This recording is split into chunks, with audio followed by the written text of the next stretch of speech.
तो आज मैं आपको एक अनोखी रहस्यमय कहानी सुनाऊंगी। अगर आप चैनल पर नए हैं तो अभी सब्सक्राइब कर ले, यह मेरा दूसरा नया चैनल है ताकि और भी रहस्यमय कहानी सबसे पहले आप तक पहुंचे तथा कहानी पूरा देखें क्योंकि अंत में एक अनोखा रहस्य छुपा है। धन्यवाद। तो सुनिए। विंध्याचल पर्वत की हरी भरी ढलानों पर वनवासग्राम नाम का एक शांत गांव था। ये गांव अपने विशाल और पुराने पेड़ों के लिए प्रसिद्ध था। जंगल के बीचों बीच एक प्राचीन शिव मंदिर था, जहां हर श्रावण मास में भक्त पास के पवित्र वन से हरी पत्तियां और फूल लाकर शिवजी को अर्पित करते थे। ये समर्पण केवल एक अनुष्ठान न बड़ी यह था, बल्कि गांव वालों की प्रकृति के प्रति श्रद्धा और जीवन के संतुलन को समझने का प्रतीक था, क्योंकि यह माना जाता था कि शिवजी की कृपा से ही उनके वन हरे भरे रहते हैं। परंतु पिछले कुछ दशकों से वनवासग्राम के लोगों में अहंकार और दूसरों को छोटा समझने की प्रवृत्ति बढ़ गई थी। वे विशाल वृक्षों को ही जंगल का असली आधार मानते थे और जमीन पर उगी छोटी घास या झाड़ियों को महत्व नहीं देते थे। हर कोई केवल बड़े पेड़ों की प्रशंसा करता था और छोटे पौधों को अनदेखा करता था। उनमें समानता और सभी जीवों के प्रति सम्मान की भावना कम हो गई थी और हर कोई केवल अपनी बड़ाई और दूसरों को नीचा दिखाने में लगा रहता था।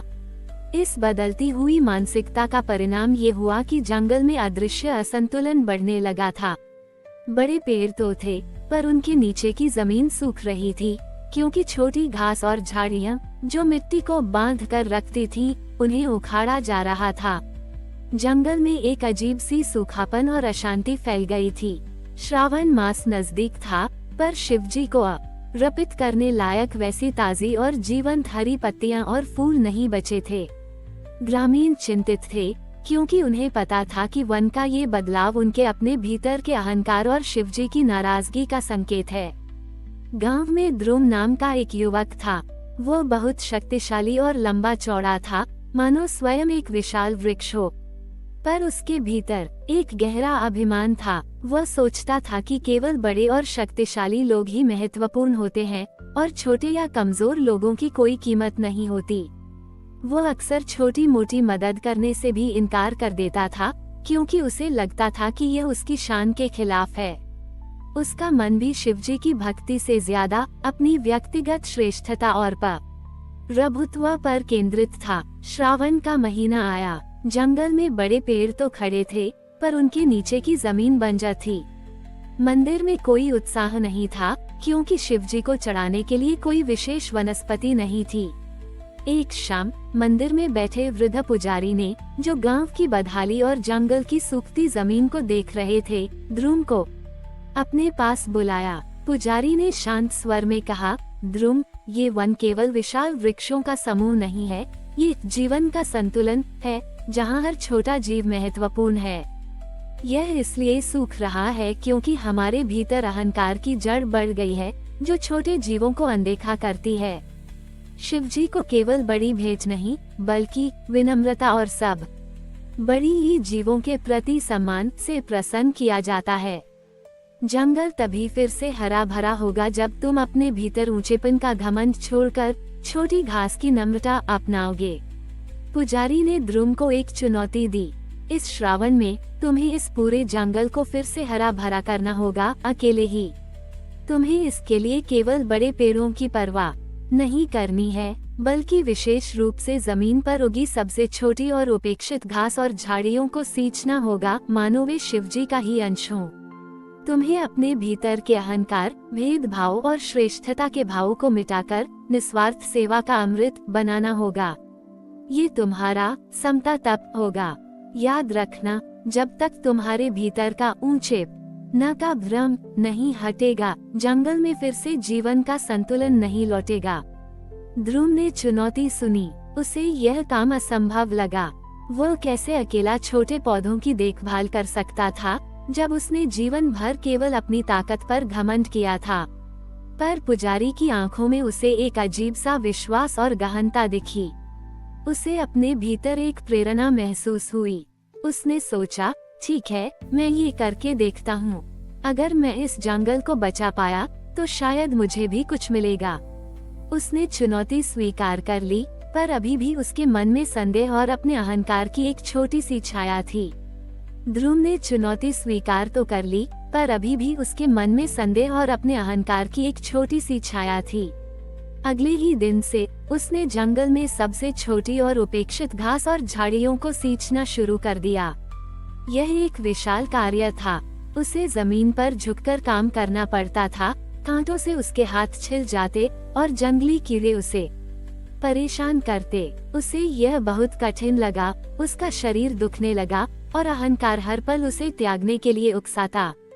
उसे एहसास हुआ कि जिस छोटी चीज को वह कभी तुच्छ समझता था, वही अब उसके धैर्य और विनम्रता की परीक्षा ले रही थी। उसका श्रेष्ठता का भाव ही उसके भीतर अशांति का कारण था। धीरे धीरे जैसे जैसे ध्रुव हर दिन निस्वार्थ भाव से छोटी घास और झाड़ियों की सेवा करता गया, उसे केवल शारीरिक श्रम ही नहीं बल्कि एक आंतरिक बदलाव भी महसूस हुआ। हर छोटे पौधे को सींचते हुए उसे लगा जैसे वह अपने मन के भीतर से अहंकार और भेदभाव को भी हटा रहा हो। उसका ध्यान अब अपनी ताकत पर नहीं बल्कि ये एक जीव के महत्व और जीवन के परस्पर जुड़ाव पर केंद्रित हो गया था। ये छोटी घास केवल एक पौधा नहीं थी, यह उसके आत्मा का विस्तार बन रही थी, शिवजी को अर्पित एक तपस्या। वो अब किसी को कुछ साबित करने के लिए काम नहीं कर रहा था, बल्कि अपने भीतर की शांति और उस पुराने समानता के भाव को वापस लाने के लिए कर रहा था। श्रावण का अंतिम सप्ताह चल रहा था। जंगल में अभी भी बड़े पेड़ तो थे, पर जमीन की हरियाली पूरी तरह नहीं लौटी थी और गांव में निराशा गहरी थी। ध्रुव लगभग थककर चूर हो चुका था। एक शाम जब वो एक सूखी हुई जमीन पर पानी डाल रहा था, तो उसने देखा कि एक छोटी सी चींटी एक सूखे तिनके को बड़ी मुश्किल से खींचकर ले जा रही थी, मानो वह अपने लिए एक नया घर बना रही हो। उस नन्ही चींटी के अथक प्रयास और उसके सहज अस्तित्व के संघर्ष को देखते ही ध्रुव के भीतर एक नई ऊर्जा का संचार हुआ। उसे लगा जैसे शिवजी स्वयं इस छोटे से जीव के रूप में उसे संदेश दे रहे हैं कि हर जीव का अपना महत्व है। उसने अपनी अंतिम शक्ति से जंगल के उन कोनों की भी देखभाल की जहां सबसे छोटी घास उगती थी, इस बार किसी दिखावे के लिए नहीं बल्कि केवल निस्वार्थ प्रेम और समर्पण के भाव से। श्रावण के अंतिम सोमवार की सुबह थी। ध्रुव ने अपनी पूरी शक्ति लगाकर जंगल की उस जमीन को सींचा जहां छोटी घास उगती थी। वह थक चुका था, पर उसके चेहरे पर एक अद्भुत शांति और संत ओश था। जंगल अभी भी पहले जैसा घना नहीं दिख रहा था। जैसे ही सुबह की पहली किरण उस सींची गई जमीन पर पड़ी, एक अद्भुत चमत्कार हुआ। जंगल के बड़े पेड़ों के नीचे की सूखी जमीन अचानक हरी भरी हो गई। छोटी छोटी घास और रंग बिरंगे जंगली फूल तेजी से उगने लगे। उनकी हरियाली इतनी चमकदार थी कि ऐसा लगा मानो जमीन पर एक हरी चादर बिछ गई हो। जंगल से एक ऐसी ताजी और जीवनदायिनी सुगंध आने लगी जिसने पूरे गांव को भर दिया।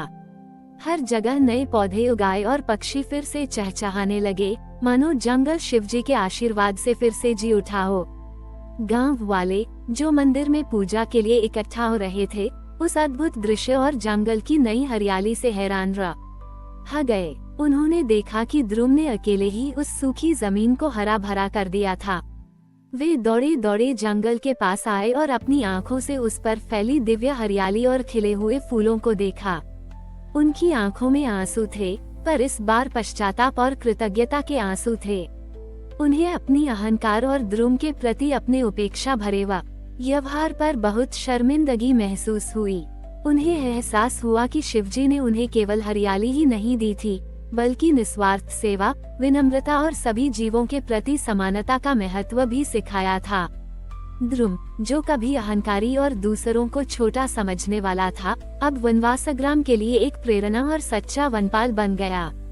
उसने गांव वालों को सिखाया कि सच्ची समृद्धि केवल बड़े और शक्तिशाली होने में नहीं, बल्कि हर छोटे जीव का सम्मान करने, निस्वार्थ भाव से उसकी सेवा करने और सभी के साथ समानता में निहित है। वनवासग्राम अब एक बार फिर अपनी हरियाली और आपसी प्रेम के लिए जाना जाने लगा, क्योंकि वहां अब विनम्रता और समता का निरंतर प्रवाह था। श्रावण का वह महीना और ध्रुव का वह समता तप वनवासग्राम के लिए एक शाश्वत कहानी बन गई।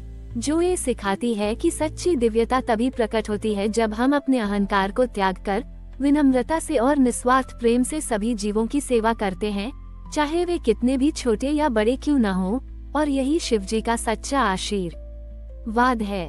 हमारी और भी आध्यात्मिक एवं अनोखी कहानियाँ देखने के लिए हमारे चैनल पर जाएं तथा धार्मिक एवं पौराणिक अनोखी कहानियाँ हमारे चैनल पर है। कृपया जाके देखें तथा हमारे चैनल को सब्सक्राइब करके रखें और वीडियो लाइक जरूर करें। धन्यवाद।